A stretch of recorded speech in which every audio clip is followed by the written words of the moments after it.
There is a moment in this story where a man walks into a burning barn. The roof is already cracking above him. The smoke is so thick he can't see his own hands. 11 horses are screaming in the dark, and every one of them belongs to the man who told him, to his face, to stay away from his daughter and keep riding. Nobody would have blamed him for standing outside. He went in anyway, 3 times. And what he carried out of that fire wasn't just 11 horses. It was the answer to the only question that ever matters when you strip a man down to nothing. But before the fire, before the wedding, before the old millionaire took off his hat in the back of a country church, there was just an empty piece of land, a caved-in barn, and a cowboy with $10 in his pocket, and a certainty in his chest that nobody else could see. Let me take you back to the beginning. Montana, 1888. The Harlan place had been empty for 6 years. Before that, it had been Bill Harlan's whole life, 240 acres of Montana Valley land that he'd worked for 20 years, until the winter of 1886 finished him. The big die-up, folks called it afterward, said quietly, with that flat understatement of people who have watched something kill everything they owned and don't much want to say more. The temperature dropped to 40 below, and it stayed there, not for a night, for weeks. When it finally broke, the range didn't look like ranch land anymore. It looked like a battlefield. Cattle frozen where they stood, still on their feet, ice in their eyes. Men who had built their whole lives out here walked off that spring and never once looked back. Bill Harlan walked off in February of 1887. He didn't sell. He didn't say goodbye. He just left. The way you leave a grave. The bank held the land a year. Then it dropped the price. Then dropped it again. 2 buyers rode all the way out to look, and both turned their horses around without ever getting down out of the saddle. That tells you everything about that land. 2 men looked at it and wouldn't even set foot on it. And then, on a Thursday afternoon in March, a 3rd man rode out, and Cole Harding got off his horse. He walked to the middle of the main field, the dead field, the field nobody wanted, and stood there in the cold spring light and looked at what the big die-up had left behind. The fence down in 3 long sections. The barn roof caved in on the east side, open to the sky like a broken rib cage. The fields gone wild, gone silent, gone back to that particular loneliness of land that has stopped being asked to give anything and has slowly forgotten how. Most men would have felt despair standing there. Cole Harding felt something he had not felt in 32 years of a hard life that had given him almost no reason to feel it. He felt certain. 11 years he'd saved for this. Wages from every ranch across Wyoming and Idaho and the Montana Territory. Freezing bunkhouses. No comforts. No whiskey. No easy nights. $420. Saved one hard dollar at a time. And the bank had just taken every single cent of it. What he had left in the whole world was $10 and 240 acres that nobody else had wanted. He walked up to the house. His house.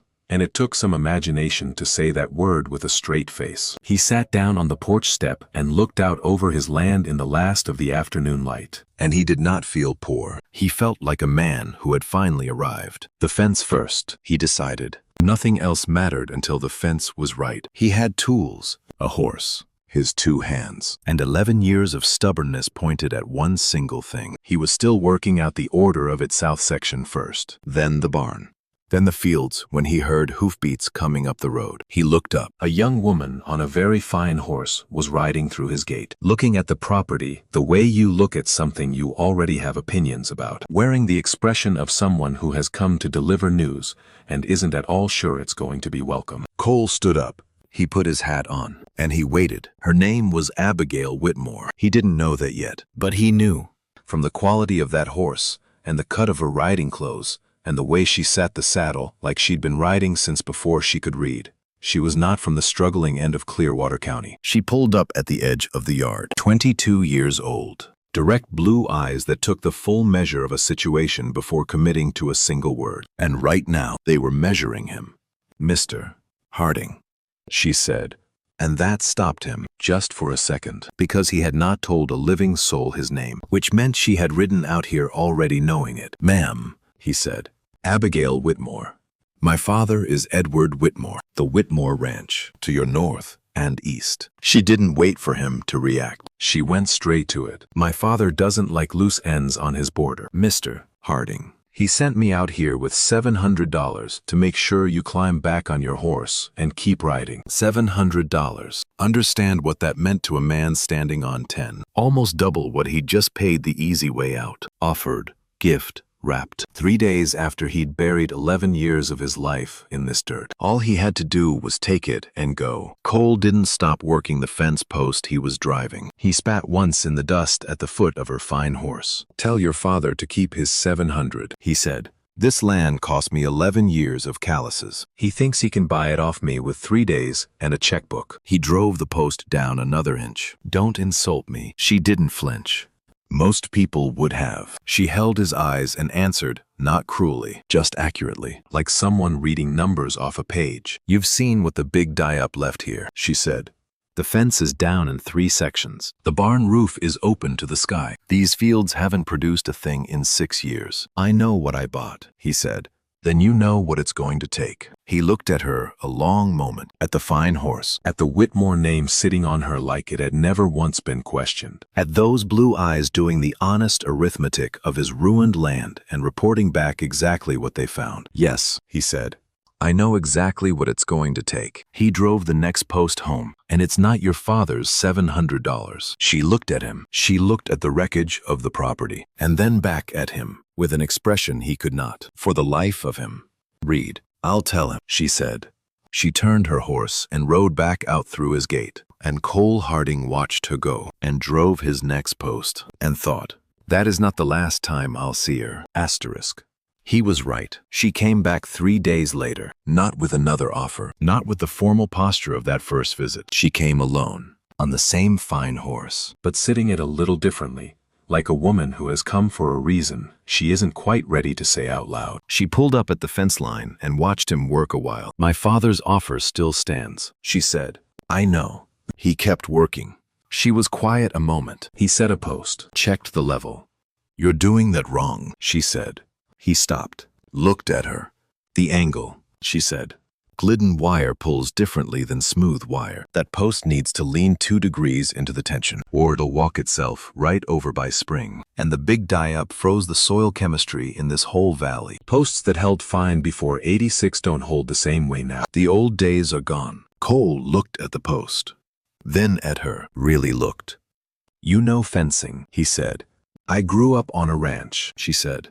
"My father's, but still a ranch." And then she did something she hadn't planned when she rode out that morning. She swung down, tied her horse, walked through the gap in the fence, and crouched over the post he'd just set. "May I?" He stepped back. She adjusted the angle 2 degrees, exactly as she'd said, tamped it down, tested it, and handed him back the driver without a word. Cole drove it, the post seated. "Perfect." "Thank you," he said. And he meant it, plain, with no decoration on it. "Remember those 2 degrees. Remember that fence post. Because you're going to see it again at the very end of this story. And when you do, it's going to break your heart in the best possible way." She looked down the long line of ruined fence, at the sheer scale of what was left to do. "How long is this going to take you?" she asked. "Alone. 2 weeks, he said. "Maybe 3. I'm doing the south section first. Everything else waits. Everything else," she said. "The barn roof is open to the—" "I know." He said it without a trace of complaint, just handing her the fact. "I sleep under that roof." She went still. Picture it. A grown man laying his head down under a caved-in barn roof, open to the Montana sky, for 2 or 3 weeks, rather than fix it first. Not because he couldn't, because the fence came first. Because he knew the right order of things, and wasn't going to trade it for the comfortable one. "My father doesn't know I'm here," she said. Cole looked at her. "Does that happen often?" "Number," she said. And then she bent down, picked up the post driver, and said 5 words that changed both their lives. "Show me where you need the next one." She came back the next day, and the day after that. Not every day she had her own life, and a father who'd have hard opinions about where she spent her afternoons. But she came often enough that Cole, without ever meaning to, began to notice the days she wasn't there. And she could work. Lord, she could work. She didn't make a show of it. Didn't stand there commenting on the strangeness of a Whitmore doing work her father paid other men to do. She just worked. Beside him. and the two of them moved down that fence line at a pace that would have taken Cole alone half again as long. They talked while they worked the way you talk when your hands are busy, and the conversation just arrives. She knew this land better than he did. She'd ridden every acre of this valley since she was a child, and she told him things no map could show. Which pastures flooded in spring, where the soil ran deep enough for grain. What the big die-up had done, permanently, to the water table in the south section. And he told her about the 11 years, in pieces, the way a private man tells you the truest things sideways, while he's driving a post, not looking at you. One afternoon in April, at the end of a long day, they sat on the fence rail, and she asked the question she'd been circling for 2 weeks. Why this one? She said. There were other properties, ones that didn't need half this much work. He looked out at the land they'd been rebuilding, the fence straight and solid now, where before it had been down in the dirt, because nobody else wanted it. He said, "That's the reason," she said. It needed someone. He was quiet a second. Land that nobody wants still needs someone to believe in it. And something changed in her face. She looked out at the property, at what it had been the day he arrived, and what it was becoming under his hands. "My father's land has never needed anyone," she said slowly, like a truth she'd never spoken before, and was hearing for the first time herself. "It's always just been wanted." She turned and looked at him. "That's a different thing than being cared for." Cole said nothing, but something that had been quietly building since a blue-eyed woman knelt down and corrected his fence post angle on a Tuesday in March, moved one full step closer to being said out loud. And neither of them noticed the rider on the ridge to the north, a Whitmore ranch hand, sitting very still on a gray horse. He'd been up there 20 minutes, watching the two of them on that fence rail, and he was not a man paid to keep his mouth shut. Edward Whitmore came on a Thursday morning. He was 60 years old, broad-shouldered, carrying himself like a man who had been the most powerful presence in every room he'd walked into for 30 years, and had long ago stopped noticing it. He rode in on a horse worth more than Cole's entire property, dismounted, and looked at the south fence. Straight, solid, repaired along its whole length. He studied it like a man seeing something he did not expect and does not entirely welcome. Then he turned and looked at Cole. "You've done work here," he said. "Yes, sir. My daughter has been helping you." It wasn't a question. "She corrected my post angle on the second day," Cole said. "She was right. I've had her check everyone since." Something moved across Whitmore's face, a flicker of something before it hardened into something colder. "My daughter was educated in Street Louis," he said. "She speaks French. She plays piano. And she is going to marry a man who can give her a life that fits who she is." He let his eyes travel over the house, the roof still open on the east side, the unmistakable work of a man building something with enormous care and almost no money. A man who ran out of money before he ran out of list. Cole looked him dead in the eye. "Mr. Whitmore, I haven't asked your daughter for a single thing. I've been fixing a fence. I know what I saw," Whitmore said, "and I know where it leads." He stepped closer and lowered his voice, and it was worse for being low. "I'm going to say this once. My daughter is not for you, and it is not your character. I've got nothing against your character. It's what you don't have. This place will take years to become anything, and Abigail deserves more than years of waiting." Cole looked at the absolute certainty of the man, the conviction of a father who had already decided, all by himself, what his daughter needed without once asking her. "With respect, Mr. Whitmore," Cole said, "I believe that's her decision." Whitmore's eyes went hard in the very particular way of a man who has not been spoken to like that in a very, very long time. "Not while she's my daughter," he said. He mounted up, and he rode away without looking back. Cole stood in his yard and watched him go, and thought about a woman who had said, "That's a different thing than being cared for." Asterisk.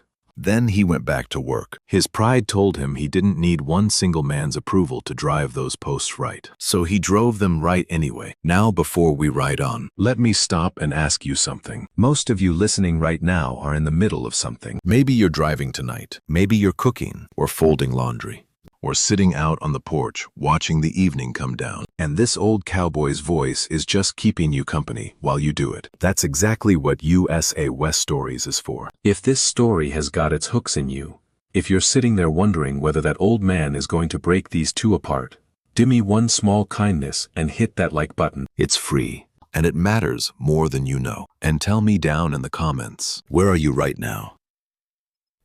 And what are you doing while you listen? I read them. I genuinely want to know who's out there riding along with me tonight, because we're about to reach the part of this story that changes everything. We're about to reach the night Cole Harding wakes up to the smell of smoke. Stay with me, Whitmore told his daughter that same evening, not gently.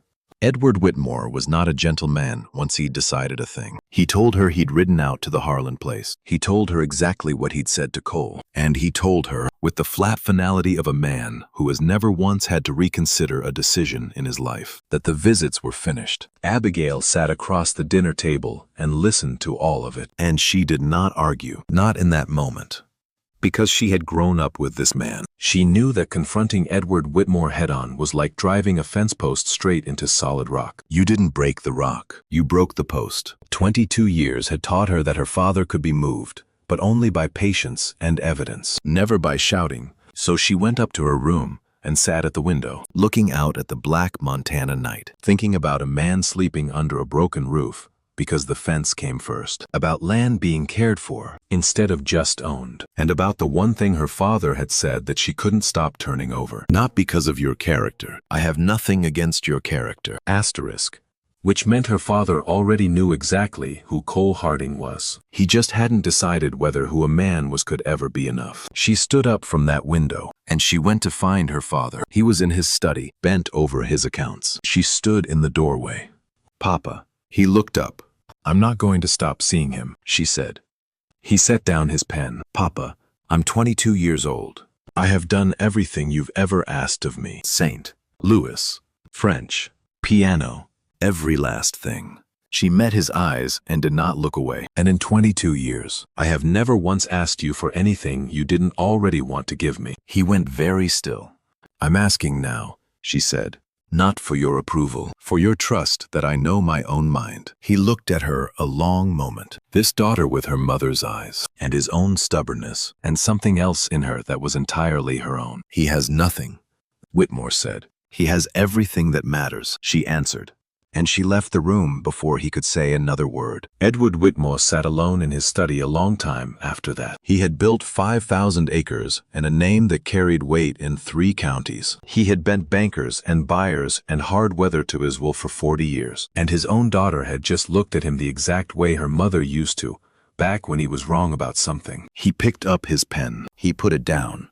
He picked it up again, and Edward Whitmore, who had not missed a night of work in 40 years, could not remember the last time he had been unable to work. June came, and Cole kept building. The fence was done. He moved to the main field, the slow, patient turning of soil that 6 years of neglect had packed down hard as a road. He planted oats in the north section, and he had 4 cattle now in the south pasture, the beginning of a herd. Not a herd, the beginning of one. But he'd placed those 4 animals like a man who already knew exactly how you get from 4 to 60, and fully intended to.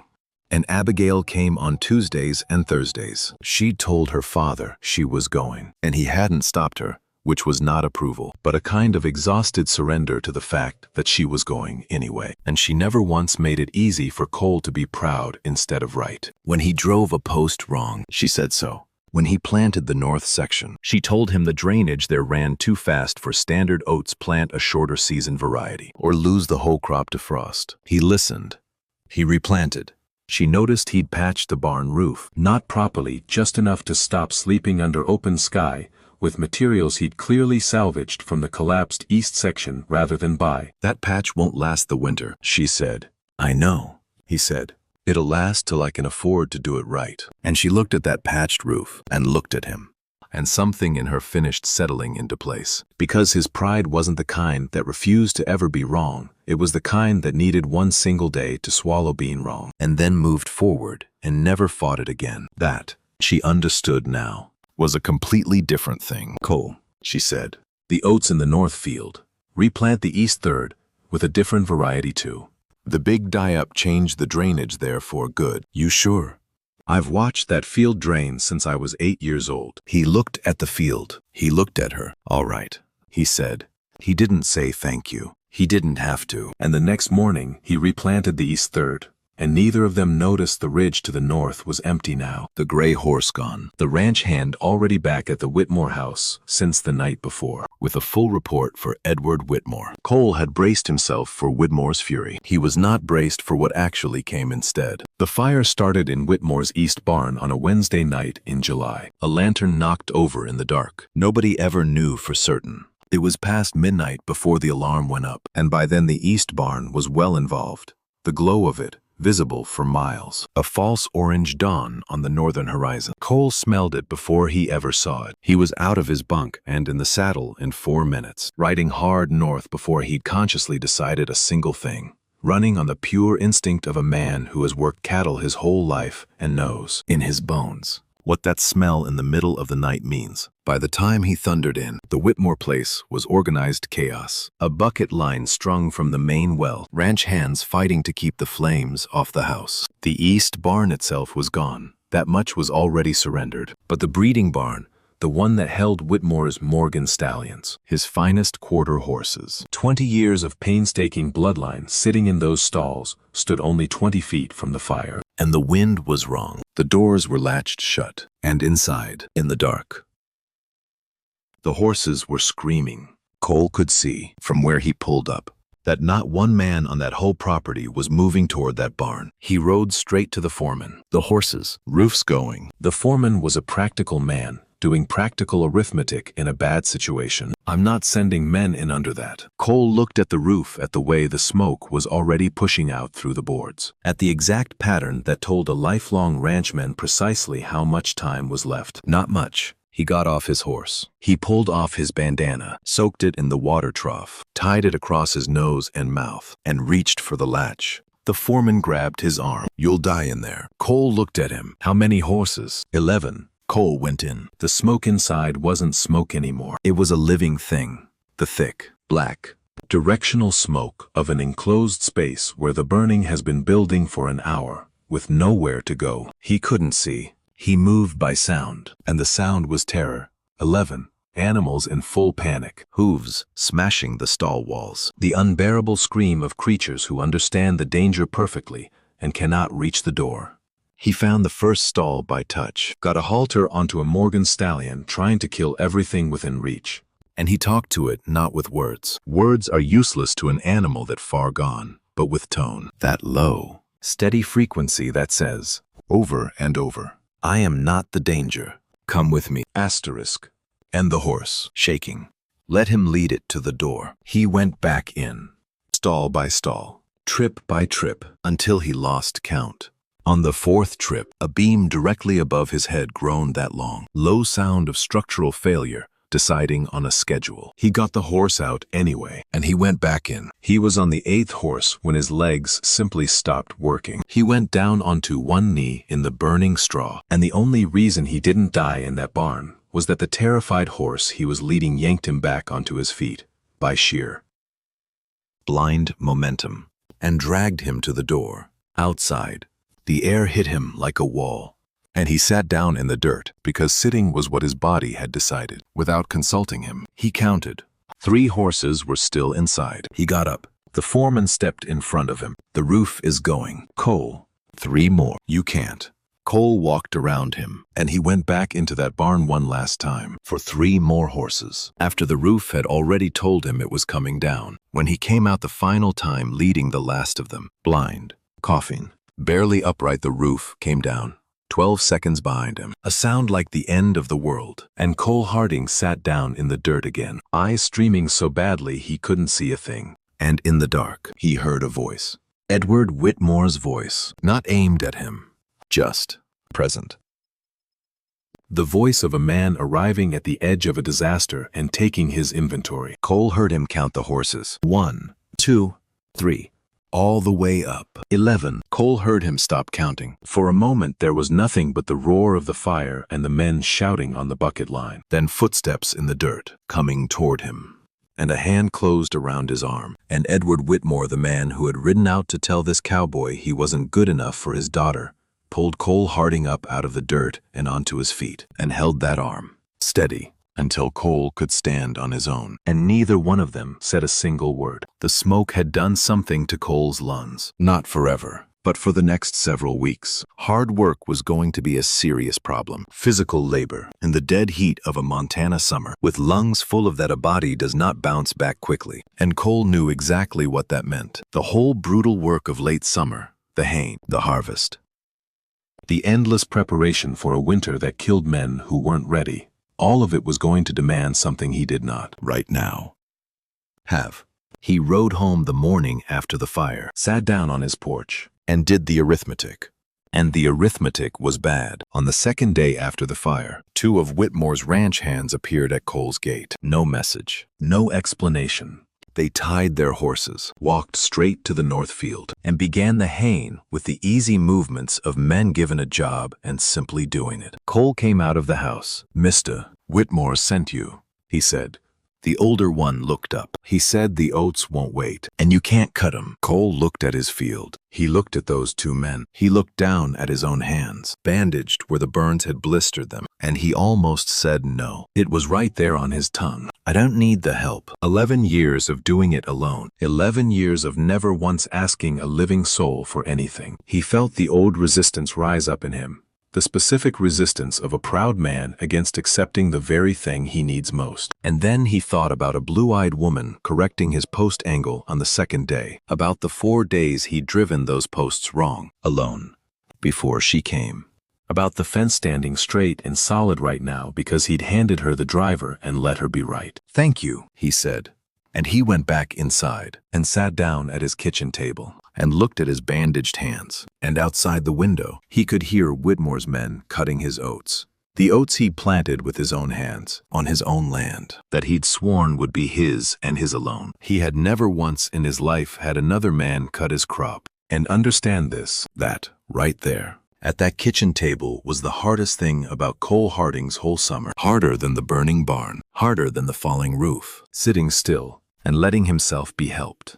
And it was the thing that changed him. Whitmore came to Cole's property 10 days after the fire. Unannounced, he appeared at the south fence line, dismounted, and began to walk the property the way he'd walked his own land for 40 years, looking at everything, reading it, arriving at his conclusions without asking a word. Cole walked it with him. They didn't talk much. Whitmore looked at the fence work, the Glidden wire tensioned right, the posts set at the exact angle his daughter had established on the second day. He looked at the oat field, cut and stacked by his own men. He looked at the 4 cattle in the south pasture, and at the south fence. He stopped.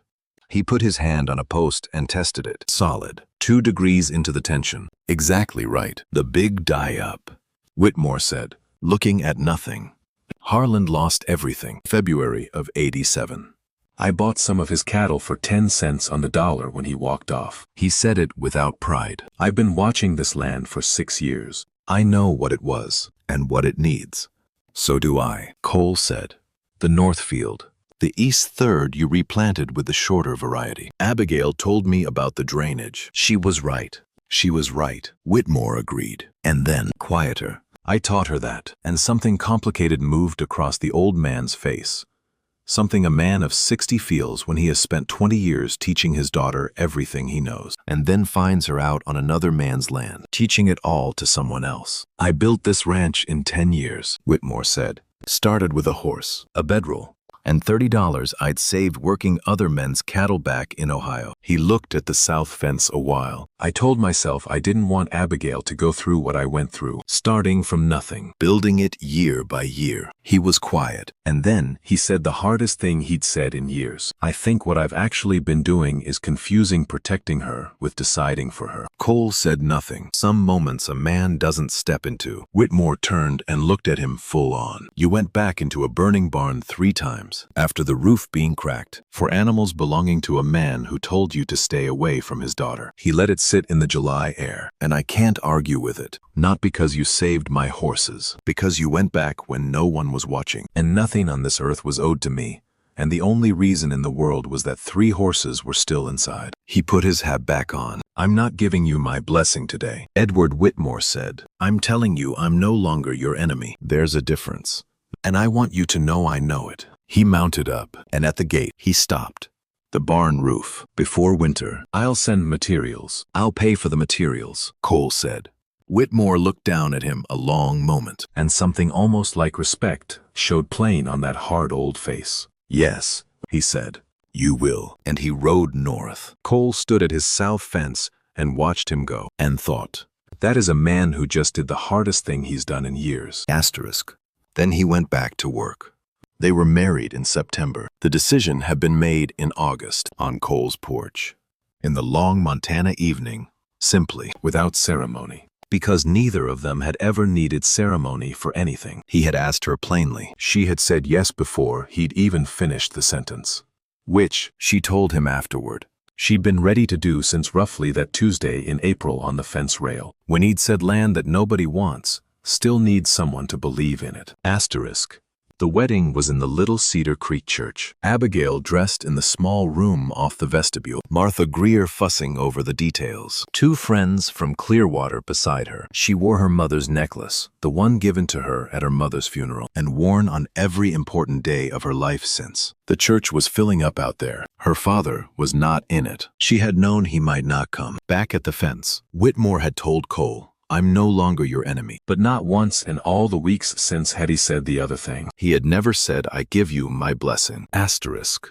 And Abigail had told herself, over and over, that she was prepared for that distinction, that it was enough. She'd been telling herself that for 3 weeks, and with each passing day, she'd believed it a little less. Martha fixed the last detail and stepped back. Abigail picked up her flowers. She put her hand on the door that led out into the church. Abigail, Martha's voice, soft, and pointing at something, she turned. Martha was looking past her, toward the back of the church. The rear door stood open, and there, in the open doorway, in his good coat, his hat held in both his hands, stood Edward Whitmore. He was looking at his daughter the way a man looks at something he has been turning over in his mind for weeks, and has finally, at long last, arrived at the right answer about. He came up the aisle slowly, with the deliberate weight of a man doing something that is costing him something real. He stopped in front of her and looked at her face for a long, long moment. "You look like your mother," he said. And his voice was not entirely steady. She said nothing. She was not going to make this easy for him, because it shouldn't be easy. Not after everything. But she was not going to make it hard, either. Not today. "I've been watching that man build something since March," Whitmore said. "The fence. The field. The way he walked into that barn when my own foreman wouldn't." His eyes were bright. "A man who goes back into a burning barn 3 times. For animals that belong to his enemy, he doesn't do it to be seen. He doesn't do it for thanks. He does it because it's simply who he is, all the way down." And then Edward Whitmore held out his arm to his daughter. "My girl," he said, very quietly, "is not going to walk to that altar alone." She looked at his arm. She looked at his face at the 60 hard years of it, the pride and the stubbornness, and the love underneath both that had always been there, even when it couldn't find the words. And she took his arm, the same arm she had held at her mother's funeral, and they walked down that aisle together. Cole was waiting at the altar, and he watched them come.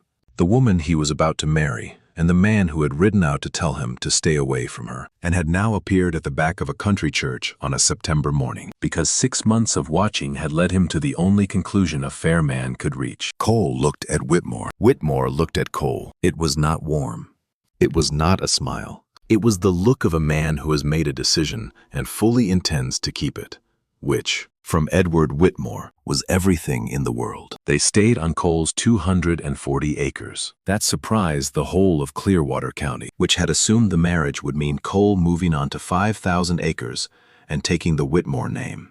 It was the logical thing. It was wrong. They stayed because the land was Cole's, and because they both understood, all the way down, that the easy path and the right path are almost never the same path. Whitmore sent 20 Morgan cattle in October, his best breeding cows, delivered without a word of ceremony, with only a short note tucked in. "For the south pasture, the grass is good there. The Morgan bloodline will suit the terrain. E.W. Asterisk." Cole read it twice, and then he put it in the kitchen table drawer, where he kept the few things that mattered. The herd grew carefully. 20 became 32 by the second year. 32 became 48 by the third, the very bloodline that had been screaming in a burning barn the night everything changed, now producing animals worth far more than the cattle Cole had started with. The barn roof was replaced properly, That October materials Cole paid for himself, installed with the help of Whitmore's men. And Edward Whitmore came for Sunday supper, starting that 1st November. Not every Sunday. Some Sundays. With the irregular rhythm of a man moving slowly toward something and unable to be rushed. He sat at Cole's kitchen table and talked cattle and weather and the price of feed down in Billings, with the total focus of a man for whom none of those things had ever been idle conversation. And on a Sunday evening in the 2nd year, walking back to his horse after supper, the old man stopped at the south fence, the one Cole had started on the very first day, the morning after Abigail first rode through his gate, the fence that had been the beginning of absolutely everything. He put his hand on a post, and he tested it, 2 degrees into the tension, solid. He didn't say anything. He just nodded once the small nod of a man delivering a verdict mounted his horse and rode north toward his own land. Cole stood at the gate and watched him go. Abigail came and stood beside him. "He'll never say it," she said. "I know," Cole said. "He doesn't have to," she said. "Number," Cole said, and he put his arm around her, and the Montana evening came down and held the 2 of them there at the south fence, the fence of a ranch that the big die-up had broken and left for dead. And that was now. Quietly. The most cared-for piece of land in all of Clearwater County. The Morgan cattle grazed in the south pasture, exactly where they were supposed to be, and everything the land, the growing herd. The fence standing straight and true, the woman beside him, and the hard old man riding north, who would be back next Sunday. Everything was exactly right. Cole Harding spent 11 years saving $420, and he spent every cent of it on a piece of land the big die-up had broken, that nobody else on earth wanted. The fence down, the barn caved in, the fields gone back to wildness. He got off his horse. He stood in the middle of that dead field, and he felt certain about something not one other living person could see. And that certainty that is the whole story. A man who looked at abandoned, worthless land and saw what it could become, and had the patience to bring it back, post by post, in the right order instead of the comfortable one. A woman who rode out to buy that land and stayed to help fix a fence, and found, somewhere between the angle of a post and the long gold light of those April afternoons, that what he was building was something she wanted to spend the rest of her life inside of. And a father who had built 5,000 acres out of $30 and a bedroll, and had forgotten, somewhere in all that building, that what he was truly making was not a ranch at all. It was a life. And a life is built out of character, not out of acreage. And do you know when he remembered it? On a Wednesday night in July, when a man walked back into a burning barn after the roof beam had already cracked for 11 horses that belonged to his enemy. No calculation, no audience, no one owed, and no one watching. Just 3 horses, still inside. I think about that. I do. About what it reveals not only about Cole Harding, but about every last one of us. Because what a man does when nothing is owed and nobody at all is watching, that is the only honest measure of who he really is. Edward Whitmore had built his entire life on that measure. It took him 60 years and a burning barn. But the moment he finally saw it in another man, he knew it for exactly what it was. The real worth of a man was never the size of his ranch. It was what he went back for when the beam cracked. May God bless each and every one of you who listened with me today. Until next time, keep writing. This has been Bob Ashford for USA West Stories, forever on the frontier.